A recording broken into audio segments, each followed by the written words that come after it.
What is community cohesion? What does it look like? And how do school partnerships help? To find out, we visited a cluster of schools in Hampshire. It isn't an incredibly diverse place. There isn't a rich variety of cultural experiences and languages immediately within the school itself. So to be proactive in trying to seek those opportunities is really, I think, the natural way forward. There are changes in other cultures coming in, so the children are beginning to experience that change already. And if we don't give them the tools to cope with that change and to question and to come up with their own ideas, then we'd be failing them, really. It became more important under the new regime of community cohesion to try and give the children the opportunity to see other communities and other environments in which they live as well. So that was one of the reasons we entered the project. Over the last 3 years, Newlands, Charles Kingsley's and Hawley Primary Schools have made links with schools in Africa. They've exchanged staff and opened up communications between pupils about their learning and their communities.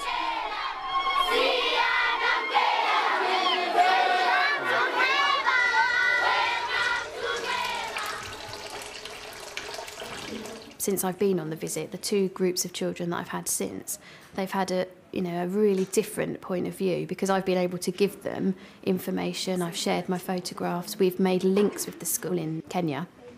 I think the community cohesion aspect of the project has been invaluable when you can mix with the other pupils in the other schools in Yateley that we've had links with. And that's really, really important because they're mixing with children that are immediately within their community. And until they've got those skills, it's very difficult for them to understand networks and relationships that people have in the wider and global community. Where do we see unity in our community? And where can we see an example of schools working together? This should be an easy one. Here? Here, yeah, absolutely. So today, you're working together, aren't you? The aim of the activity was to integrate 3 schools who'd been working closely together for a while now. Out of the activity, we really wanted to try and get the children to express their understanding of unity. Okay, so what I'd like you to do is you're going to take it in turns and you're going to show the people in your group your one picture.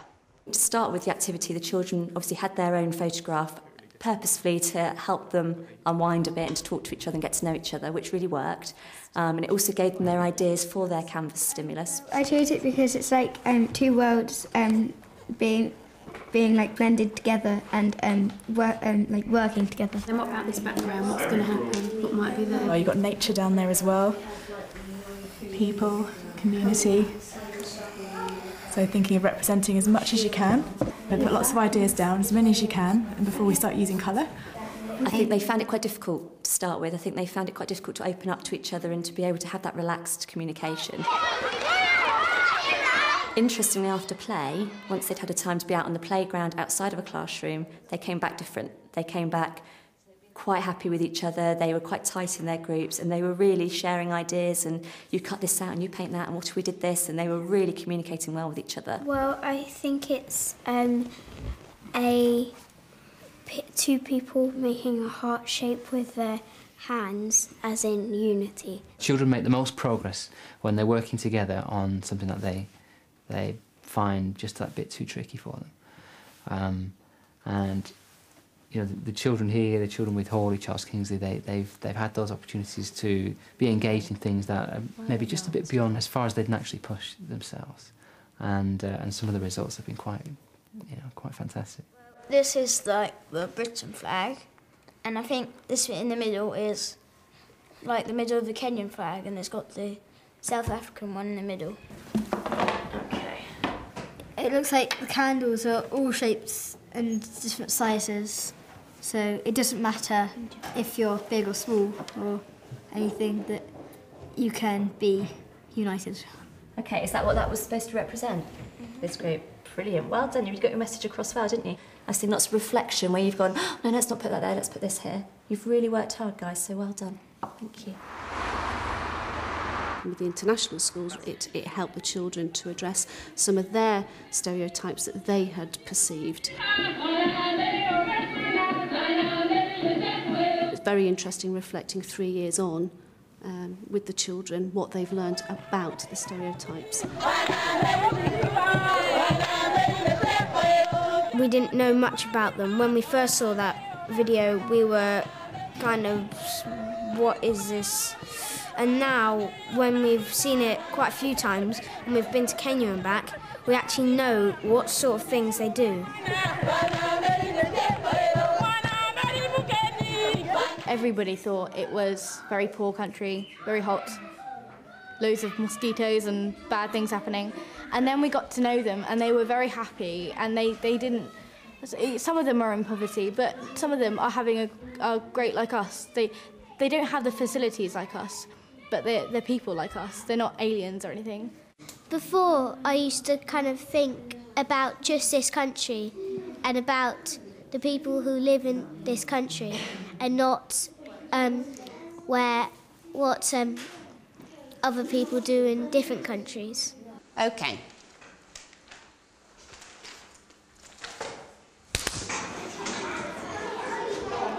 The box project came about as a result of thinking about a way that we could present what we had achieved over the 3 years. What I was interested in is whether or not the children would pick up on the idea of the school values, the cornerstone values and so on, which was very interesting because they took this home as an open piece of homework to find an object and to think of a caption they could put with the object that would describe what Charles Kingsley's school meant to them, to be a puzzle for the school in Kenya, whether they could guess really what they meant by the object or whether they would come up with a different interpretation of it. Sometimes on a whiteboard you don't decide properly on your work because you might make mistakes. OK, and if we're sending this to Kenya, what do you think they will think of a whiteboard? What I didn't want them thinking was it needed to be a school value, or that it needed to be something that the Kenyans would know what it was. But it did need to be small enough to be posted, not precious enough that it couldn't be left behind, and it did need to be something that would make the children in Kenya understand a little bit more about the school. I'm putting in this broken globe that I have fixed because it represents that in CKS, if something gets broken, we can fix things in CKS if we all work together. Children, there's nothing else that I can say. That was absolutely splendid. Your ideas have been incredibly touching. Let's send our Kenyan basket our very special, sparkly good wishes. 3, 2, 1.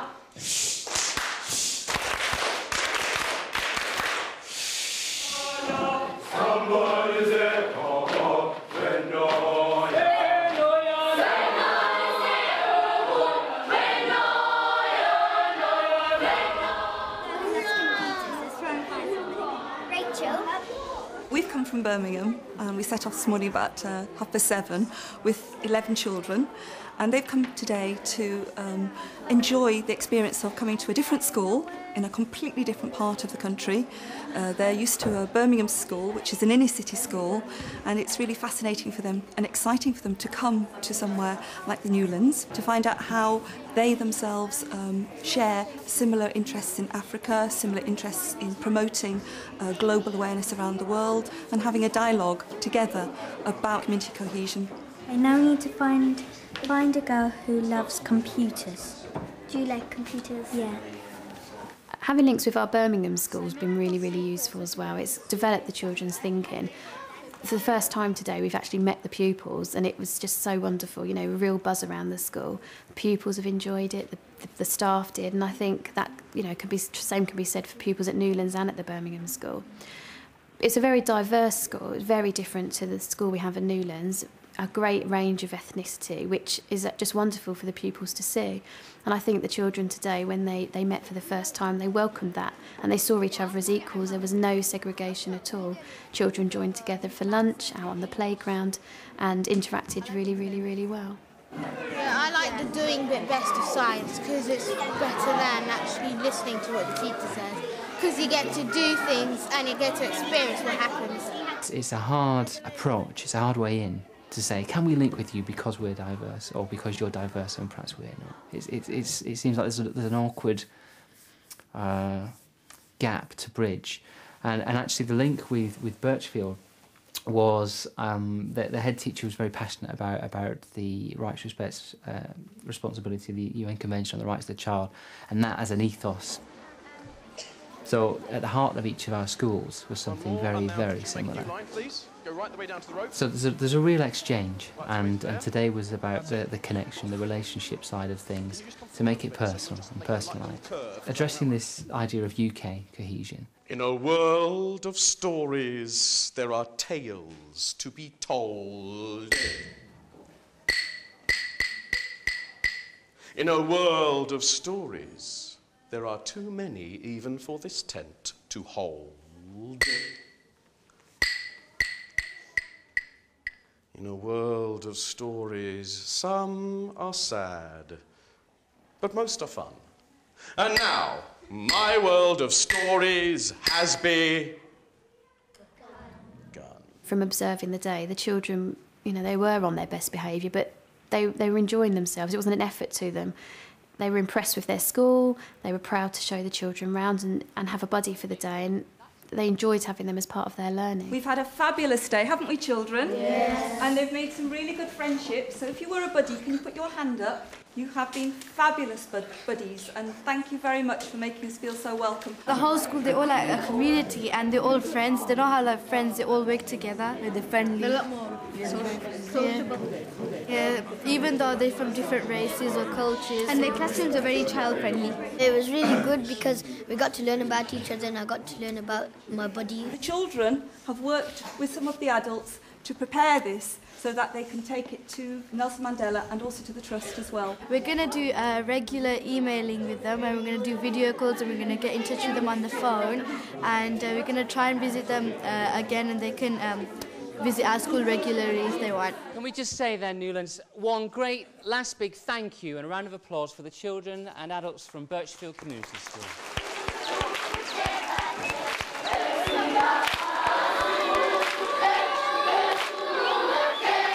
So did it change me? It did. The South Africa visit and the context seminar changed really the focus of my energy as a person, as an individual, you know. And I think that's had a knock-on effect and an impact in terms of promoting community cohesion and promoting the kind of things that we've done today in school. They empathise, and they will actually challenge other people's perspectives now, whereas previously they wouldn't have done that at all. They would have just accepted what they'd been told. What else do you guys think? Any other words that come to mind? By looking at the schools overseas with a very, very contrasting culture and background, you finish up spending more time reflecting on yourselves. We can send films and stuff. That is quite a mature thing to be able to do, is actually to put your hands up and say, yeah, I got that wrong, or I've misunderstood something. But they have done that, and they have reflected on what they've learnt and what they've taken away from the project.